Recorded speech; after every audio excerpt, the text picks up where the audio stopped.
Hello and welcome to another interview of our Hybrid District 91 sessions. Today, I have a pleasure to welcome our committee member, Annelise Lepage. She joined Toastmasters through the bilingual London club Experience French Toastmasters in late 2013. She then quickly embarked on her leadership journey with the roles of Vice President Education, Public Relations, and Club President, and has held all club committee roles. In 2017, she was instrumental in the launch of Beckenham Communicators as a founding member, Vice President membership, and club sponsor. She was a project director at the District 91 conference in May 2021. Welcome, Annelise. Thank you, Marta. Glad to be with you tonight. Why did you get interest in Toastmasters hybrid meetings, Annelise? That's an excellent question. Actually, after the lockdown and us discovering the Zoom skills, I thought it was clearly something for the future because we didn't know how long it will last. So better to learn. That is an excellent begin of the journey. But how did you become a member of the District 91 Hybrid Committee? How was it?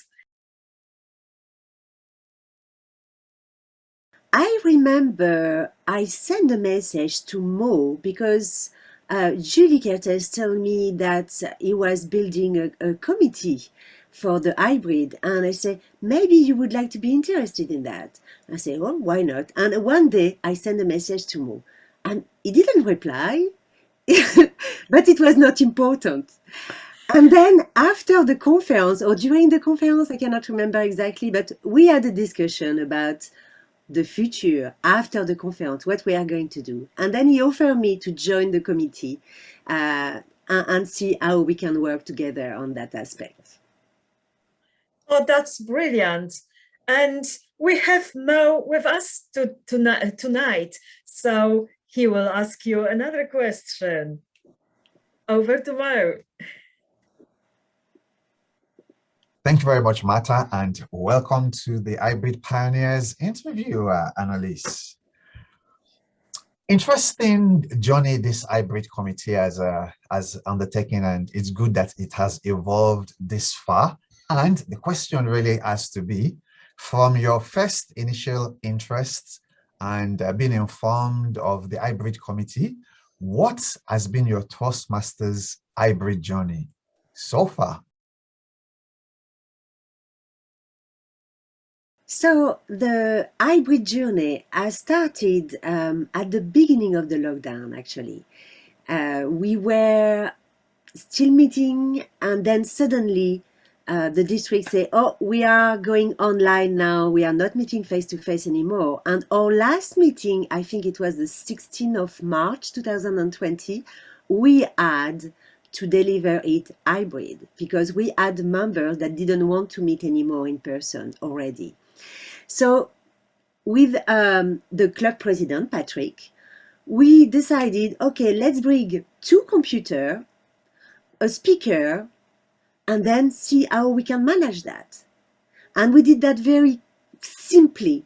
It went very well. We had 8 people in the room, 6 people online, and we all had a role in that. And we discovered that actually it's absolutely possible to run an hybrid meeting. So this is the start. And then later on, we were online and being online offers so many possibilities about visiting other clubs in Europe and in the world. And I was, I think it was on Facebook, I noticed that there was a person that was doing a HPL, a high performance leadership project on hybrid marketing. And I thought, interesting, I would like to know more about that. So it was Francesco Fedele. You probably know him. He's an advisor, Region 10 advisor now, working with us. So I embark on meeting with them every week to see how we can help clubs to market hybrid and help them with that. So it was quite interesting. I think we worked from 2 months or something like that on that project. And we delivered at the end some example of text that the people can use to help to market their clubs. Thank you very much. It started very early for you. 2 computers from the beginning of the lockdown, and I am sure there's so many challenges and interesting things that has happened on the hybrid committee. But for you, as a member of this committee, what has been your biggest challenge in terms of the committee, whether it's relating to clubs or the committee itself? What has been your biggest challenge as a hybrid committee member? Biggest challenge, I think, Mo, Mike, Marta, I think we are a good team. So it's not a challenge at all. Regarding the challenge, maybe the fact that people in the district in Toastmasters might be skeptical sometimes about hybrid. So I would say the biggest challenge to carry on despite some people saying, no, that's not the way forward. It's not better to alternate between in-person meeting and online meeting, but I am sure hybrid meeting is the way forward. So I am a bit biased on that.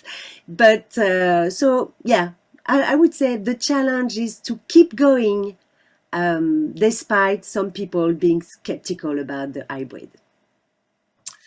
Thank you very much. And that's interesting. And I'm sure this is something that we will touch on at a later stage in terms of the fact that, yes, people are skeptical. Hybrid is something that until you've actually really tried it, it's reading a book about driving, reading about swimming. A lot of the people that are skeptical about this probably haven't tried it. But again, thank you very much. And I'm glad that we make a great team on this committee.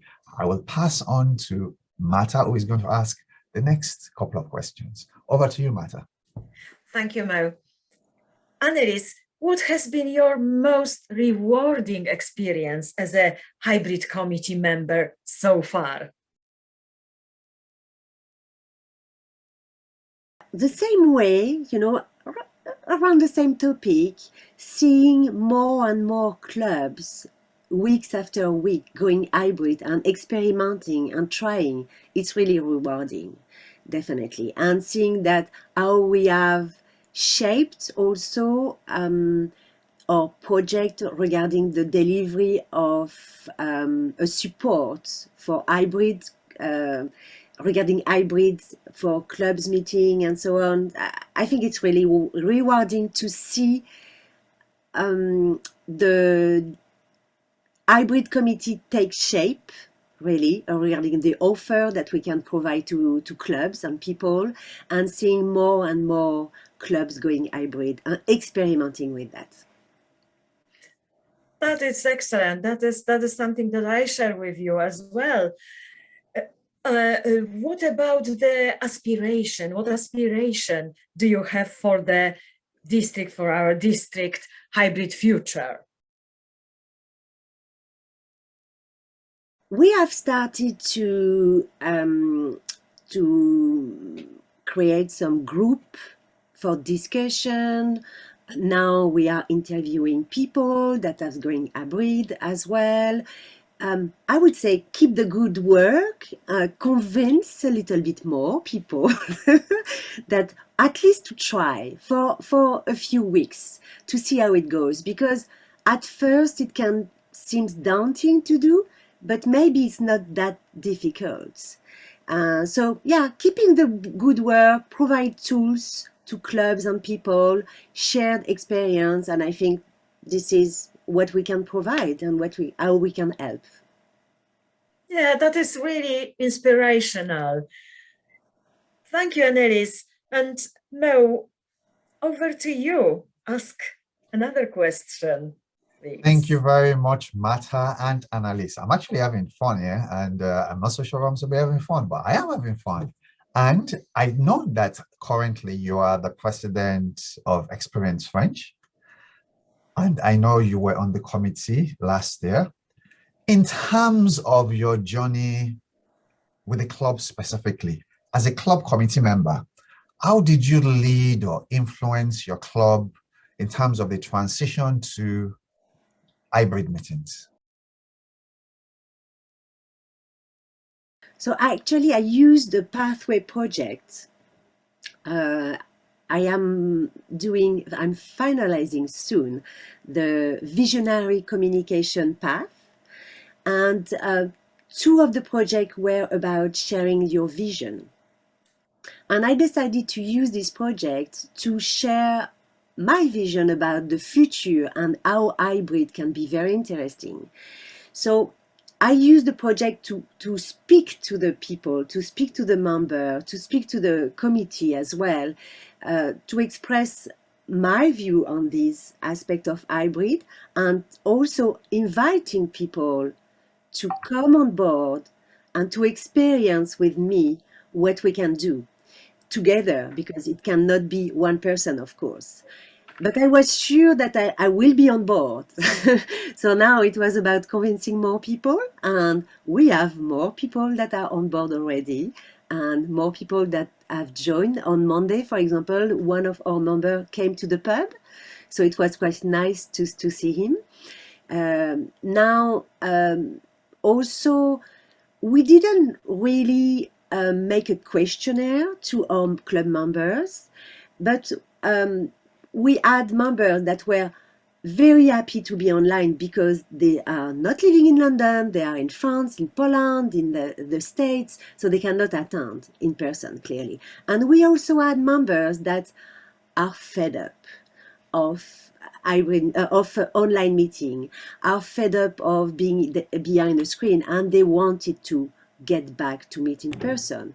So we had really two different kind of people. So based on that, we decided, okay, why not to try hybrid meeting again? We know it's possible to do it. We know it's not that difficult. Then there was an opportunity with Holborn speaker, sorry about my pronunciation, that has find a venue that is wonderful, the Rugby Tavern. And I contacted Chris saying, do you know if the venue is available on Monday? He gave me the contact of the tavern, and I approached the person, Nick, to ask if it was possible to do hybrid there. And then this is how it started again. So quite easily. So now we had 2 hybrid meetings in September. It went quite well. The first one went very well. We were lots of people in the room. The second one, we were not that many, and it was more difficult to manage. So keep that in mind. In October, there was the club contest, so it was online, and not enough people to attend the second meeting of October. So we decided October was online. And now we are back hybrid since Monday, and we'll carry on like that and see how it goes. But the only possibility for our club, Experience French, is to go either online or hybrid, really, because we can have meeting in person as well, in addition to that. But we have members that are not local. So we are kind of, we have an agreement with our member. We welcome them to the club, saying that we will stay online. So now we have to deliver. Thank you very much for that. You have taken advantage of the lockdown by signing non-geographical members, and now the genie cannot go back in the, no, you have to stay as a hybrid club. And that is a great thing. I would say I am becoming more and more persuaded that hybrid is the way future myself. And one of the key things we need to do for our district, for our members and the clubs really is to share specifics, maybe some more of the specifics. And the question would now be, what are the specific challenges, maybe one or two, that your club faced during your hybrid journey so far, and how did you overcome those challenges? Not having enough members attending an hybrid meeting, for example, the second meeting in September, was clearly a challenge. So encouraging people to attend and to come and support. I think it's clearly what we can do. Another thing is we are now encouraging people to learn Zoom skills as well, to be able to act as a Zoom master and to take on different roles. So yes, it's about developing skills and encouraging people to get back to meet in person during an hybrid meetings, so that we can all together carry on learning, carry on improving our hybrid meetings.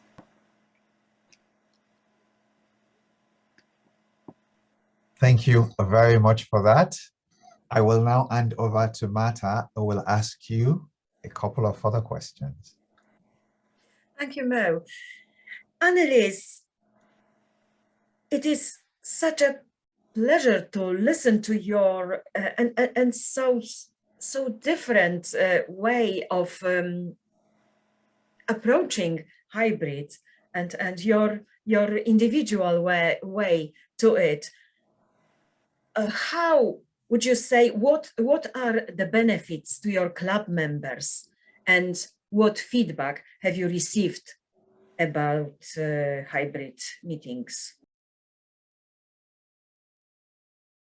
The real benefits is for the members that knows how a club meeting is run, is to get back in the room and enjoy the attending a meeting in person. So clearly it's different experience. We cannot say one is better than the other, because that's not true. It's different experience. So this is clearly one benefit. Another benefit is flexibility. Flexibility. For example, I was supposed to go to the pub on Monday, and I was organizing my daughter move. At the end, I was not able to attend. I joined online, and then I was able to see the meeting and to catch up with other people. So flexibility definitely is one. So yeah. Yeah, that is wonderful. And really, we can inspire others by pointing at that benefits, that benefit, and others to encourage others. And I'm also curious, what advice would you give to clubs considering hybrid meetings? Definitely the best advice I can give is to attend a hybrid meeting that is run by another club. Attending a meeting both in person and online, an hybrid meeting, to be able to see to the experience, to be able to look as an observer and see what you like, what you don't like, how that can be improved as an observer. Because when you are attending as an observer, then you can be focused and act as a GE in a way. You know, you point out every little thing that concerns the experience of attending a meeting. So this is clearly the first advice. And the second one is, don't be afraid. Try it. What do you have to lose? Clearly, you know, and you can do better next time if the first time is not that good. Yeah, that's excellent advice. Observe, go and observe, because if you are entangled in all the functions in the meeting, it is actually not so easy to take those notes, isn't it? Thank you, Annelise. And back to Mo for the final questions of our interview. Thank you very much, Marta. Annelise, last couple of questions. What is the greatest opportunity hybrid meetings provide? So definitely on this one, I would answer flexibility is the first greatest opportunity. Flexibility, learning new skills that are being used in the corporate world, for example, in companies. There are people in different sites and they are used, for some of the company are used already to do hybrid meetings. So for us as a member of Toastmasters, we are here to learn skills, communication skills, leadership skills, and then we have learned online skills using Zoom as a tool during the last year or more than a year actually, and now we have another opportunity, which is to learn how to run a meeting for people in person and online. And this, for me, I think it's really a great opportunity to be able to learn that and to feel comfortable, because it's always about feeling comfortable by doing so. Thank you very much. We're expanding our comfort zone and getting more comfortable doing things we haven't done in the past. We can talk about that a bit further later on, but we have come to our last question. What would you consider the best possible outcome with hybrid meetings for your club and for the district in the future? I think something that will help definitely clubs is to find a venue that is fully equipped with the material, with AV technology, with the screen, with the projector, with the mic. So then you don't have to spend so much time installing, setting up the room and so on. So I hope we will find a place, we will find a venue that is fully equipped. The pub is clearly a nice place, but then in a pub you don't have the same light, for example. So the lighting can be a bit challenging. So for the moment we are learning and we are enjoying learning. Some people are feeling so good to be back to the pub, having a pint during the meeting and having a chat after that. But if we can find a venue that is fully equipped, I think it will definitely help running the meeting in the future. Thank you very much, Annelise, for those words of wisdom. Your experience undoubtedly will help those who are already running hybrid meetings. If you are considering running hybrid meetings, the District 91 Hybrid Committee is here to support you. You are welcome to reach out to Annelise, Marta, or any other member of the committee. So thank you very much for taking the time to do this interview, and we shall see you next time.